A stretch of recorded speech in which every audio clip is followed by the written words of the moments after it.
Hi, I'm Rachel, and this is my February 2026 book haul. I am filming this in the beginning of March, and it definitely feels like the hinge between the 2 months has been a really tumultuous time. In like the least important news in the DC area, the snow is back, just a little bit this time, but enough for more cold and dusting over and all that. But of course, more importantly, the world stage is more and more unstable, and it's, of course, been on my mind, especially around this time on the Jewish calendar, because last night, as I'm filming, I just came back from the big part of my Purim celebrations. Purim is a very minor Jewish holiday, but I feel like it has a lot to say about the current moment that we're in. It is a story that deals with the ideas of oppression, of being afraid to stand up, but ultimately standing up for yourself and for your people. And it's the idea of how vengeance is a rather natural human response as well, and how these cycles of violence sort of derive out of that. There's a lot in here, I think, about how, in a way, authoritarianism is very violent, the way that the ruling power in this story is authoritarian, but also it's something to look out for when you're oppressed, that your violence can really get beyond you as well. So all of this is going on in the story of Purim, which also takes place in ancient Persia, which is now Iran, and is very much a part of Jewish history, culturally and historically. Technically, there was a time when they were a oppressed minority group in that region.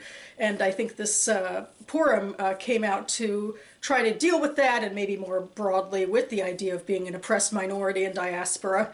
I actually just read an article recently that suggested that maybe Purim derived out of Babylonian fan fiction, or really that it was Babylonian fan fiction based in part off of stories of their gods and goddesses. So I'll link to that article down below.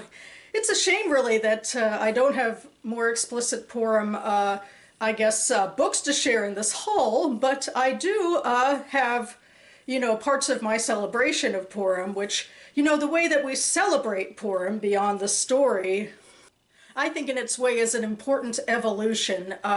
It's a holiday that is very much about having fun and about mocking a lot of the sort of authoritarian impulses, and really celebrating the parts about personal bravery and overcoming that oppression. And of course, there's a female heroine, which especially back in the day, was far less prominent than it is today.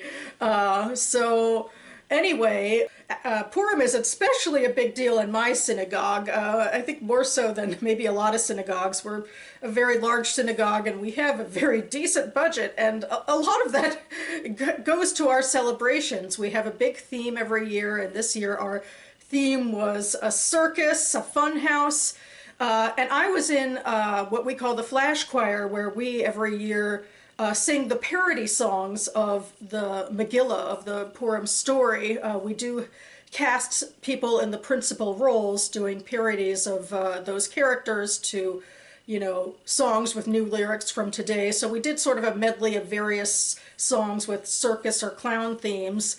Like we did This Is the Greatest Show from The Greatest Showman, which we called The Greatest Spiel, and we did the Defying Gravity song from Wicked as Defying Royalty, and so that was a bit of fun. But also I got to dress up as a 1950s woman on her way to the fair. That was sort of our motif, and so here I am in front of a backdrop at my shul, and it was fun. I actually went ahead and bought this dress special for the occasion, and it was pretty fun to be able to engage as an adult and getting into costume again, because I don't really do it as much on Halloween. This is kind of my Halloween. So that's a major part of Purim. We also, you know, giving gifts is also a major part of the holiday today as well. So, and giving to the poor. So anyway, it's a great, I think, evolution of these events. Anyway, to get back to the point of this video, I do only have 2 books to share, and they are both Jewish in nature.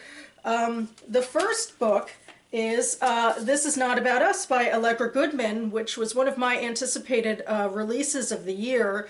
Allegra Goodman is also one of my favorite authors. I think I've read all of her major fiction. I'm sure, you know, she publishes short stories relatively widely, but I've read her short story collections and her novels.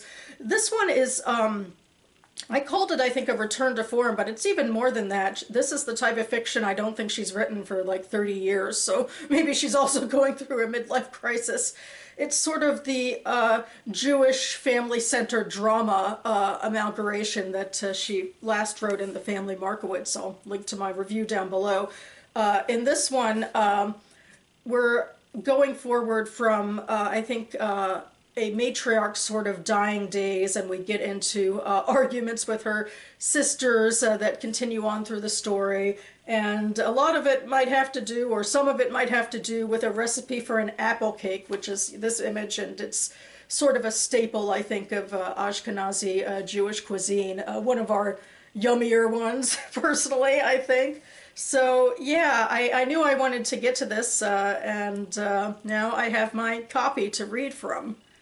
Next, I have a small collection of poetry, Requiem and Other Poems by Aharon Shabtai, and I think it was translated from the Hebrew by Peter Cole.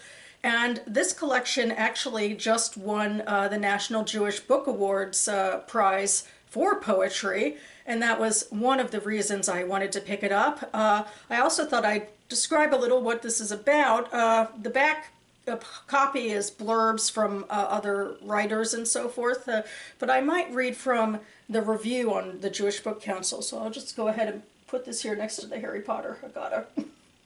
Okay, so here's one paragraph from the reviewer Joanna Chen. This collection offers something more elusive than the political poems for which Shabtai is known, a sustained and measured lament for what has been lost. The poem Requiem becomes an act both of resurrection and burial, summoning a vanished world through staccato language that is simultaneously intimate and encompassing. I hope that's been able to be translated, the staccato language. Images accrue in terse lines, children throwing water bombs from a roof at the corner of Frischmann and Dizengoff. Armored cars parked nearby. Children play, military machinery waits.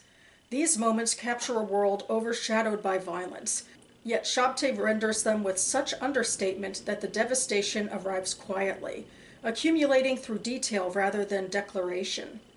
So yeah, it sounds promising, like good writing, and that also it's dealing with issues that are pertinent to our times and, well, to a lot of the realities of sort of Israeli life. So I'm very much looking forward to this. I'm hoping to read this collection next month for National Poetry Month.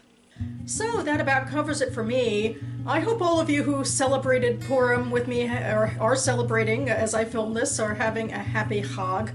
I really do believe that storytelling, be it through parody and resharing the Megillah, or through fan fiction that becomes part of cultural makeup, is just really important to who we are as a people. You know, it can lead to propaganda on the wrong side, but on the right side, it's really sustained a lot of the beauty of our cultures, and I think led to the literature that moves us today. So, okay, there I am on my soapbox.